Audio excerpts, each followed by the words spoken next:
Bonsoir Adrien. Bonsoir Virginie, bonsoir à tous. On débute ce journal avec l'actualité politique. Une fois n'est pas coutume, la nomination d'un Premier ministre qui tarde encore et toujours, en tout cas à l'heure où on se parle.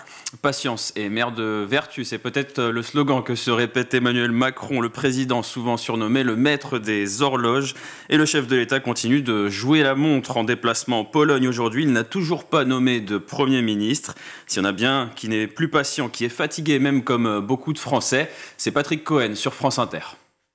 L'édito politique, Patrick Cohen, vous allez nous parler du Premier ministre qui sera nommé aujourd'hui. Non, désolé, je ne sais pas qui ce sera, je n'ai pas d'informations particulières et je suis fatigué de ce feuilleton, fatigué de cette interminable séquence politique ouverte il y a maintenant 6 mois. Mais Patrick, je vous rappelle quand même que vous êtes en charge de l'édito politique. Et je suis payé pour ça, ce qui me laisse imaginer la lassitude qui peut s'emparer de vous, qui nous écoutez et n'avez rien à y gagner. Il faudra évaluer un jour ce que cette comédie politique avec ses rebondissements surjoués et ses acteurs médiocres nous aura coûté en fatigue informationnelle. Celle-ci, en tout cas, est à son comble, comme le montre la deuxième vague d'études publiée hier par la Fondation Jean Jaurès, l'Obsoco et Arte sur une fatigue qui touche plus d'un Français sur 2, dont 39% apparaissent submergés. Ils s'accrochent à l'actualité, ont envie de la comprendre, mais n'y arrivent plus. Ils se sentent saturés d'informations répétitives, anxiogènes, conflictuelles, ou les trois à la fois.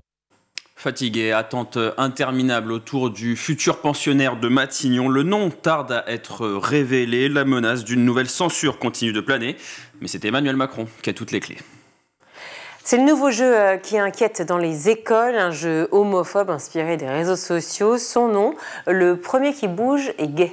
Tout est parti encore une fois d'un défi TikTok et depuis le phénomène a envahi les cours de récréation. Il suffit de prononcer la simple phrase « le premier qui bouge est gay » et les joueurs doivent alors s'immobiliser le plus longtemps possible. Et vous l'aurez compris, celui qui bouge voit son orientation sexuelle être remise en question. Un jeu dangereux pour de nombreux spécialistes, notamment Élise Devieille, sociologue du genre et des sexualités.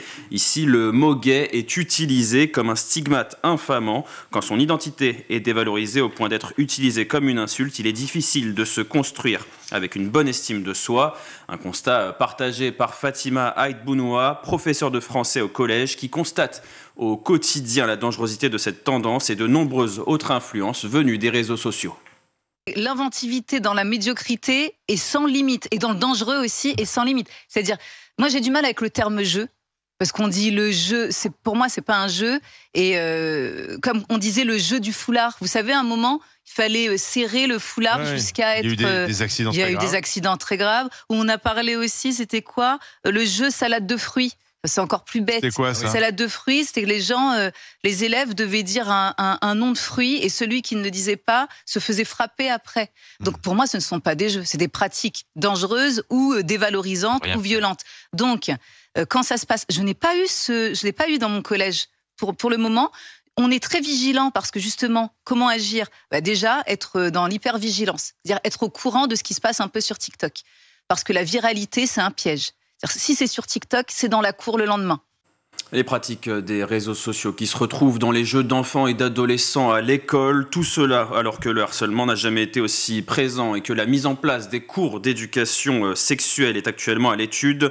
Le premier qui bougeait gay a une tendance qui a plusieurs mois et qui pourrait devenir réellement problématique si elle continue de se propager.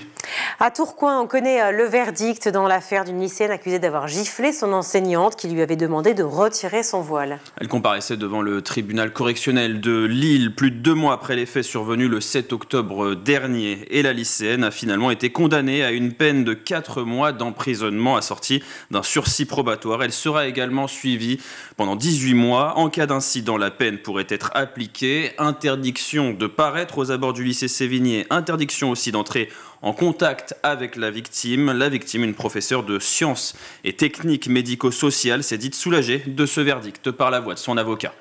Ma cliente va mieux, elle est soulagée. Elle est soulagée parce qu'elle appréhendait cette audience. L'émotion était forte durant l'audience et puis le soulagement quand on est enfin reconnu victime. Et face à cette affaire et des profs trop souvent exposés à la violence, Éric Catelin-Denu rappelle que sa cliente a agi dans le respect des règles fixées par l'éducation nationale. Maintenant, il y a régulièrement au sein de cet établissement et dans d'autres établissements d'ailleurs ce genre de comportement agressif, virulent, parce qu'on demande à des élèves de retirer le voile. Voilà.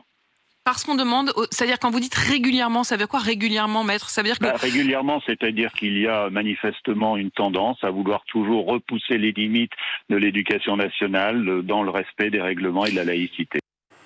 Voilà, et malgré ce soulagement, cette condamnation et tout le soutien reçu par la professeure, son avocat précise que sa cliente a un peu perdu foi dans sa mission d'enseignante.